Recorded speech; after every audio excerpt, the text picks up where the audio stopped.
on est Total. Qu'est-ce que ça veut dire?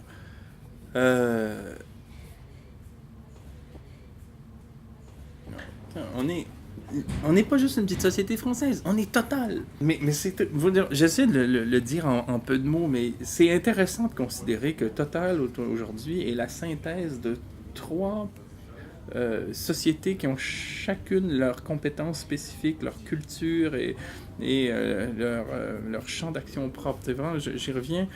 La Compagnie française des pétroles est une société qui a été spécialisée dans l'aménagement de partenariats, dans la coopération avec plus grande qu'elle. Ça a été le cas en Irak, ça a été le cas en Algérie. Ensuite, l'idée, c'est de trouver des partenaires qui sont capables, quelque chose de l'épauler dans des projets qui souvent la dépassent. Ça a été sa culture très commerciale et très finalement libérale, quoi. L'idée, c'est de faire du business, quoi. Elf a été plutôt finalement un vecteur par lequel une France gaulliste pouvait faire main basse sur les ressources africaines, agir d'une manière occulte dans l'établissement de souveraineté strictement vouée à l'encadrement de l'exploitation de ressources. Et la Petrofina, qui est l'autre composante historique de Total, lui a apporté un actionnariat international. Et aujourd'hui, on a en Total une synthèse de ces trois pratiques. Être capable de nouer des partenariats, être capable d'établir un rapport de force avec les États qui font que les États deviennent progressivement nos créatures et compter sur un actionnariat qui rend la firme apatride, quoi, tellement il est large. Et c'est un autre aspect peut-être qu'on peut aborder dans la foulée, c'est celui du passé. Et très souvent, le discours autour des multinationales, c'est de dire ce qu'on fait est légal, puis ce qui est passé appartient au passé. Et ça, c'est pas vérifiable.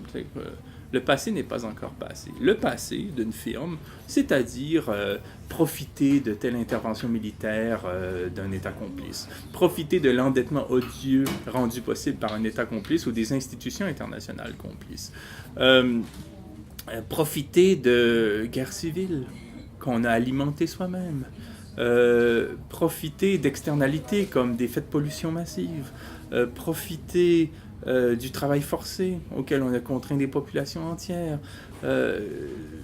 Tous ces moments historiques sont le legs de la firme. Le capital de la firme est la concentration des actifs générés par ces actes historiques-là. C'est le processus d'accumulation du capital. Et aujourd'hui, le capital d'une firme, qui n'est pas seulement le capital financier, mais qui est le capital culturel, le capital social, le capital technique, est la résultante d'actes historiques qui choquent la conscience commune, bien qu'aucune institution judiciaire aujourd'hui soit capable de rendre possible quelque forme de réparation auprès de populations lésées historiquement. Donc on pourrait toujours dire c'est légal, mais c'est légal parce que l'origine de l'établissement d'un pouvoir pétrolier tel que Total est tombé dans l'oubli.